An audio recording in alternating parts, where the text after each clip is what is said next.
They could have lived comfortably, surrounded by everything their society valued: wealth, recognition, stability, and respect.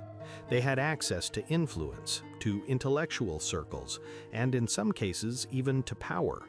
But instead of following that path, they deliberately chose something that most people spend their lives trying to avoid. They chose hardship. They chose simplicity. They chose to live with almost nothing. And what makes this decision even more difficult to understand is that for many of them, it was not a consequence of circumstance, but a conscious rejection of comfort itself. This is not a story about poverty imposed by necessity. It is a story about individuals who looked at the structure of society, at its values and rewards, and decided that something was fundamentally wrong.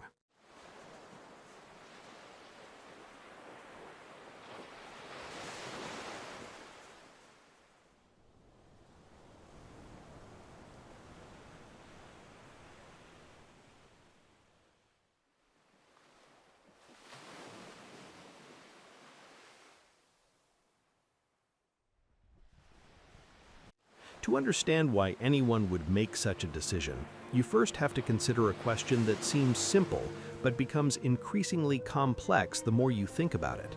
What does it actually mean to live a good life? For most people, the answer tends to revolve around security, comfort, and some level of recognition, a stable life free from struggle where needs are met and ambitions are fulfilled. But for a small group of philosophers in ancient Greece, that entire framework was not only incomplete, it was dangerous.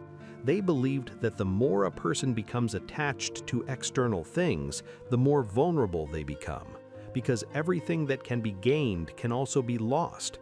And when your sense of stability depends on things outside your control, your life becomes fragile in ways you may not even notice. This way of thinking begins in many ways with Socrates. Unlike other intellectual figures of his time, Socrates did not pursue wealth, status, or influence in the traditional sense.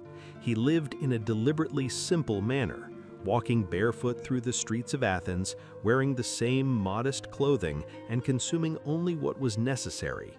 But this simplicity was not the result of limitation, it was intentional. Socrates believed that the pursuit of wealth and comfort distracted people from the most important task a human being could undertake: examining their own life. He spent his days engaging with others, not to impress them or to gain anything material, but to challenge their assumptions, to question their beliefs, and to push them toward a deeper understanding of themselves. In his view, a life focused on accumulation of wealth, status, or reputation was a life lived on the surface, never truly examined, and therefore never fully understood. However, if Socrates introduced the idea that simplicity could be a path to truth, the philosophers who came after him pushed that idea to its absolute limit. Among them, none stands out more than Diogenes. While Socrates questioned society, Diogenes rejected it entirely. He chose to live in extreme poverty, owning almost nothing, sleeping in public spaces, and openly disregarding social norms. But this was not done out of rebellion for its own sake. It was a deliberate philosophical statement. Diogenes believed that civilization itself had created artificial needs, expectations about wealth, status, behavior, that trapped people in cycles of dependence. By stripping his life down to the absolute minimum, he aimed to demonstrate that most of what people believe they need is in fact unnecessary. One of the most well-known encounters in ancient history captures this philosophy in a single moment. Alexander the Great, arguably the most powerful man in the world at the time, approached Diogenes and offered him anything he desired: wealth, protection, status, anything. And Diogenes, lying in the sun, responded with a simple request: "Move aside, you are blocking my light." This was not an act of disrespect, it was a demonstration of independence. Diogenes had reached a point where power itself had no leverage over him. A man who needs nothing cannot be controlled, and that idea is far more radical than it appears at first glance. Because if individuals stop valuing what power offers, power itself begins to lose its meaning.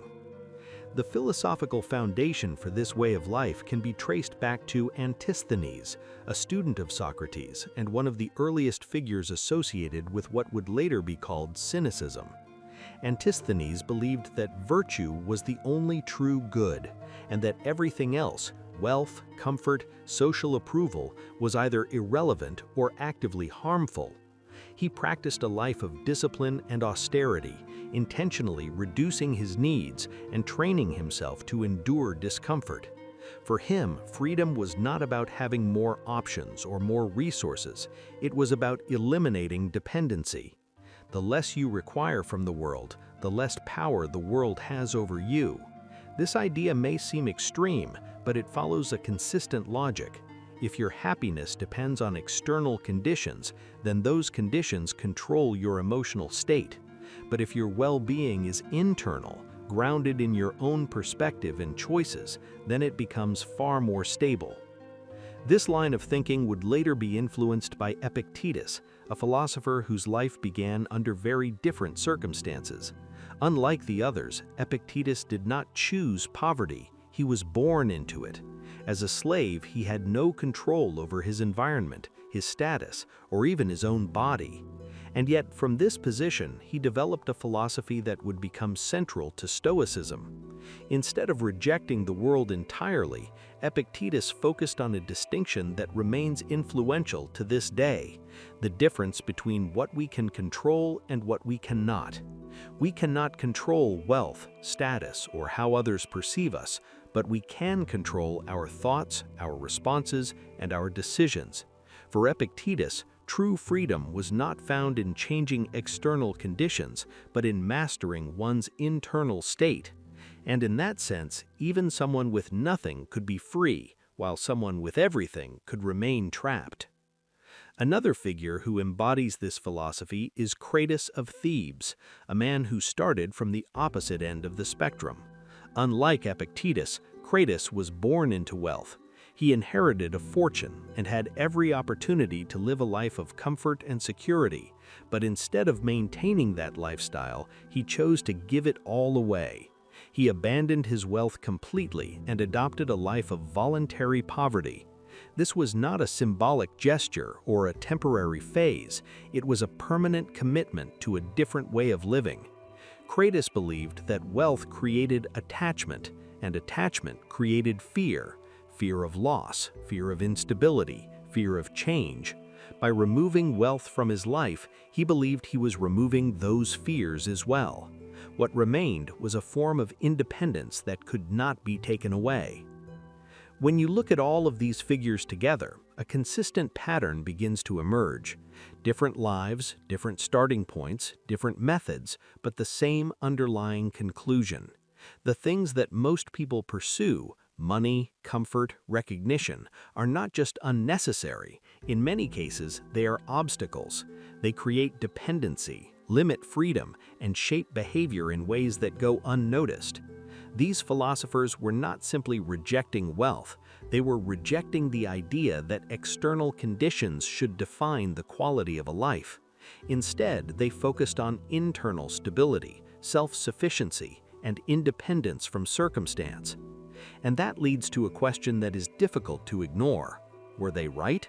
From a modern perspective, their choices can seem extreme, even irrational. Living without comfort, without security, without the basic advantages that most people consider essential. But when you examine the reasoning behind those choices, it becomes harder to dismiss, because the core idea is not about poverty itself, it is about control. Who or what actually determines the direction of your life? If your sense of well-being depends entirely on things that can change at any moment, then your stability is always at risk.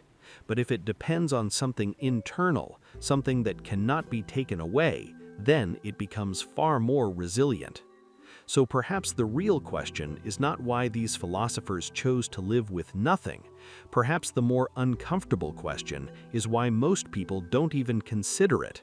Because if there is truth in what they believed, if freedom really does come from needing less, then everything we spend our lives chasing might be the very thing that keeps us from being free. And that is not just a philosophical idea from the past, it is a question that remains just as relevant today as it was thousands of years ago.